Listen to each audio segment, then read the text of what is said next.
भगवान बचाए। एक प्रेरणादायक कहानी। एक समय की बात है, किसी गांव में एक साधु रहत था। वह भगवान का बहुत बड़ा भक्त था और निरंतर एक पेड़ के नीचे बैठकर तपस्या किया करता था। उसका भगवान पर अटूट विश्वास था और गांव वाले भी उसकी इज्जत करते थे।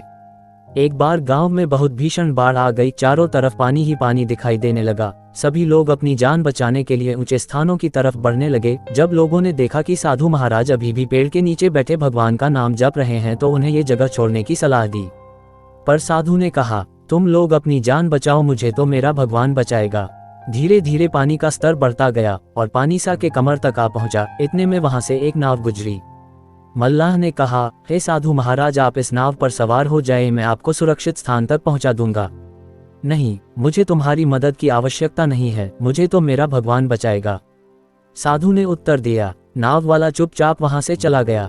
कुछ देर बाद बाढ़ और प्रचंड हो गई। साधु ने पेड़ पर चढ़ना उचित समझा और वहां बैठकर ईश्वर का याद करने लगा। तभी अचानक उन्हें गड़गड़ाहट रव आवाज सुनाई दी। एक हेलीकॉप्टर उनकी मदद के लिए आ पहुंचा। बचाव दल ने एक रस्सी लटकाई और साधु को उसे जोर से पकड़ने का आग्रह किया।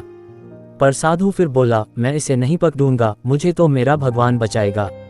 उनकी हट के आगे बचाव दल भी उन्हें लिए बगैर वहां से चला गया। कुछ ही देर में पेड़ बाढ़ की धारा में बह गया और साधु की मृत्यु हो गई। मरने के बाद साधु महाराज स्वर्ग पहुंचे और भगवान से बोले, हे प्रभु, मैंने तुम्हारी पूरी लगन के साथ आराधना की, तपस्या की, पर जब मैं पानी में डूबकर मर रहा था तब तुम मुझे बचाने नहीं आए, ऐसा क्यों प्रभु? भगवान बोले, हे साधु महात्मा, मैं तुम्हारी रक्षा करने एक नहीं बल्कि 3 बार आया। पहला ग्रामीणों के रूप में, दूसरा नाव वाले के रूप में और तीसरा हेलीकॉप्टर बचाव दल के रूप में। किंतु तुम मेरे इन अवसरों को पहचान नहीं पाए।